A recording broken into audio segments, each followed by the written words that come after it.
सितारों से नहीं, मोहब्बत सिर्फ तुमसे होगी, हजारों से नहीं। मोहब्बत अगर एक से होती। अच्छा सुनिए, बनाया हुआ शायरी था। चांदनी अगर चांद से होती तो सितारों का क्या होता? कि चांदनी अगर चांद से होती तो सितारों का क्या होता? और मोहब्बत अगर एक से होती तो हजारों का क्या? कभी इधर तो कभी उधर डोलते हो, ए अनाउंसर तुम बहुत बोलते हो। क्योंकि हर सिम 4G नहीं होती। अमृता जी आपके लिए नहीं, इनके लिए बोल रहे हैं कि हर सिम 4G नहीं होती और हर लड़की रिद्धि और सिद्धि नहीं होती। इसीलिए किसी एक पे अपना जिंदगी बर्बाद मत कीजिए, क्योंकि ये कुत्ते की वो दुम है जो कभी सीधी नहीं होती। इन लोग को आग लगाने के लिए हम ही मिले थे, क्योंकि इनका 13-14 मिलियन फॉलोवर है। हाँ, है ना? ये तो मानना 13-14 मिलियन सर, यानी कि पूरा इंडिया इनके कैप्चर में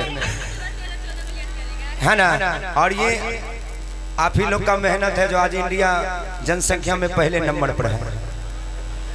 मैं सम्मान करता हूँ आपके जीतोड़ मेहनत का, जो आज इंडिया जनसंख्या के नहीं कोई बात नहीं, कोई देश आगे है। कल कारखानों में तो कोई देश आगे है, हेलीकॉप्टर उड़ाने में। भाई साहब अपना भी देश आगे है, जानते किस में? खाली जनसंख्या बढ़ाने में। तो कोई बात नहीं, एक बार जोरदार तालियां होनी चाहिए। नंबर 1 बन गया है इंडिया पूरे वर्ल्ड में जनसंख्या बढ़ाने में। तो आइए अब यहाँ से प्यार मोहब्बत जिंदाबाद जैसा फरमाइश है कि अब यहाँ से। और अमृता जी का एक गाना बड़ा ही सुपर डुपर हिट हुआ, लोग आज भी उन्हें बड़े प्यार से सुनते हैं। लेकिन एक चाचा थे, चाचा थे, अभी भी हैं क्या? हाँ, चले गए शायद या होंगे पता नहीं। एक शायरी आपका इधर बहुत वायरल हो रहा है। कौन सा? कि मोहब्बत देखी जात में कौन? हाँ, थोड़ा वो बोल के उसके बाद कि मोहब्बत एक ही जात में हो जरूरी है क्या? बोलिए ना, जरूरी है क्या? वाह वाह बोलिए। कि मोहब्बत एक ही जात में हो जरूरी है क्या? वो राजी मेरी हर बात में हो जरूरी है क्या? कि मोहब्बत एक ही जात में हो जरूरी है क्या? वो राजी मेरी हर बात में हो जरूरी है क्या? और जब हम मिले थे तो मौसम पतझड़ का था, जब हम मिले थे तो मौसम पतझड़ का था। इश्क बस बरसात में हो जरूरी है क्या? जिनको जिनको अच्छा लगा एक जोरदार ताली अमृता जी के लिए। आइए उसी गाने को हम लोग सुनेंगे। कोई जरूरी नहीं है जी, प्यार कभी भी हो जाता है।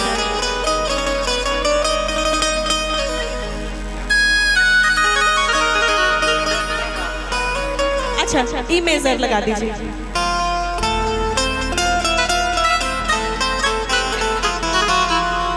कि हम भी उनके नाम से मशहूर होते, न जाने कितना उनके प्यार में चूर चूर होते। और ना आती बीच में तेरी बेवफाई, तो हम भी तेरे नाम से मशहूर होते। दिखाइए ना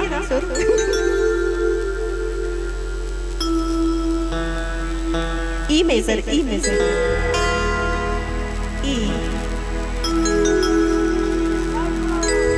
पवन जी का गाना पुदीना। हाँ हाँ हाँ,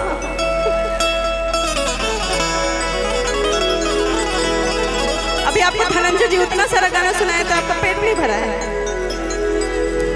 आइए।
मुस्कुराया करते थे, उजालों में भी शोर मचाया करते थे, मगर उसी दिए ने जला दिया हमारा हाथ, जिस दिए को हम हवाओं से बचाया करते थे।